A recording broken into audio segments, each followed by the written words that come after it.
Ngifisa ukukhuluma lesihloko esithi amandla olimi. Indaba yami ilapho emandleni olimi. Ngoba bazalwane bami, iBhayibheli njoba uNkulunkulu engumdali. uNkulunkulu angithi ungumdali, udala izinto zonke. Bese-ke uNkulunkulu uma edala umuntu wamdala ngezwi. uNkulunkulu wamnika uNkulunkulu umuntu ini? Izwi lakhe. Yingakho athi uJesu, ozwa izwi lami mina Jesu akholwe unokuphila. Ngamanye amagama isemphilisayo yini? Yizwi adalwe ngalo. Lento-ke ithi akekho umuntu ongakholwa athi uyakholwa kodwa engakwazi ukudala izinto ngezwi.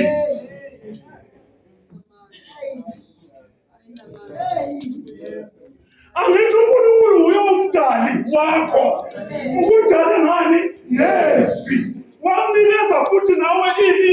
Izwi. Lalela uPawulu uthi uPawula ngokukholwa ningasho kunentaba.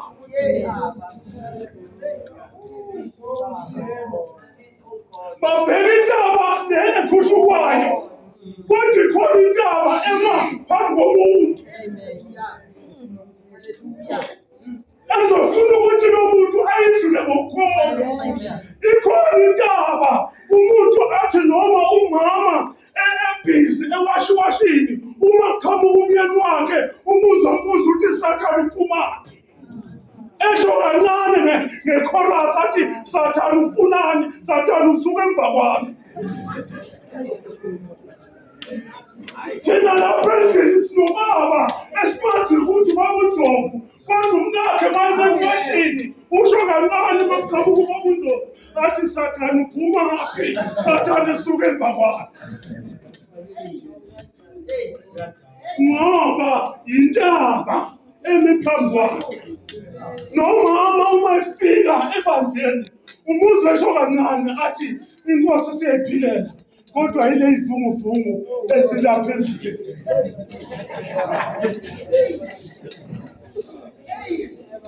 Nawubheka ivunguvungu uthi usho ukuthi kunzima, kanti isivunguvungu nasi.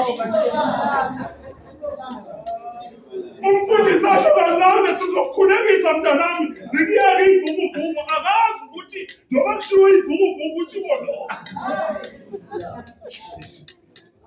Siyaphila bazalwane, inkosi siyayiphilela, kodwa inkinga yile ivunguvungu ezisendlini. Wena ucabanga ivunguvungu kanti kushiwo ushabalala kuthiwa ivunguvungu. Ngoba kukhona intaba ekufanele uyikhuphuke, uyinqobe ngokukholwa. Lithi-ke iBhayibheli bazalwane, uJesu uma ekhuluma lento uthi isikhathi siyeza. Uthi uJesu isikhathi siyeza. Ngifuna ukuya kulento engikhuluma ngayo engithi amandla olimi. Ngoba umuntu uma ekholiwe ugunyaziwe ngokwevangeli. Ivangeli lithi iBhayibheli niphiwe nina ini amandla. Ngamanye amagama-ke amandla esithibathiswe wona, sinamandla okwenza njani bazalwane? Wokudala izinto zenzeke. Yazi ngishiso yini lento?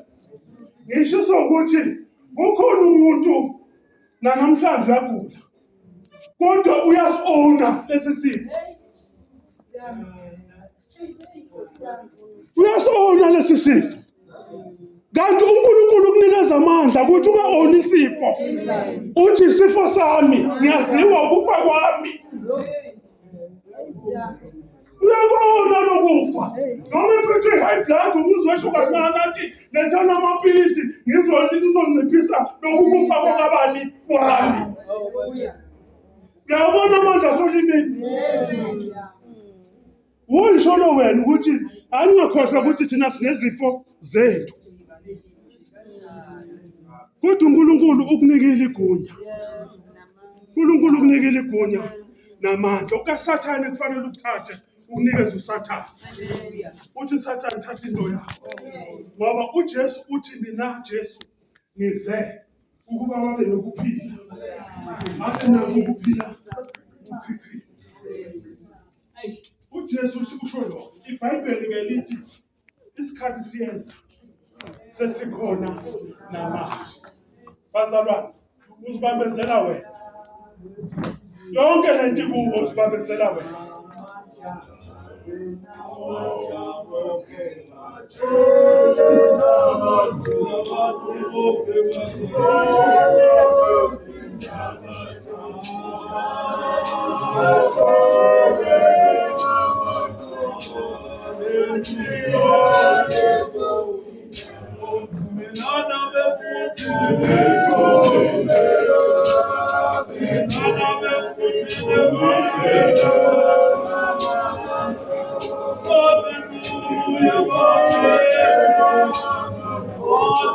Omunye nomunye uhlulekile kulonyaka. Bakhona abanye abahlulekile kulonyaka. Hayi ngoba beloyiwe. Kodwa ingenxa yokuthi awuyazi into oyinikiwe kuwe. Oyiphethe esikhwameni. Yakhumbula uNkulunkulu uthini? uMoses uthi kuMoses uphetheni esandleni. Ngoba uNkulunkulu usebenza ngezinto akuphe zona. Lezo zinto zisesandleni sakhe. So okunye kokuhluleka kwethu akusingoba siloyiwe. Asingoba sikhulunywe kabi. Kodwa ingenxa yokuthi into uNkulunkulu ayibeke kithi asiyifuni. Kunalokho kuliwa kangaka ngoba umuntu angafuni okwakhe, ufuna iy'phiwo zabanye. Kanti namhlanje awuthi uphela unyaka uyibuza ukuthi yini ngihluleke kangaka. Uzothola ukuthi akusunasibeko okuloyayo. Kodwa ingenxa yokuthi into ekuwe ebekwe kuwe.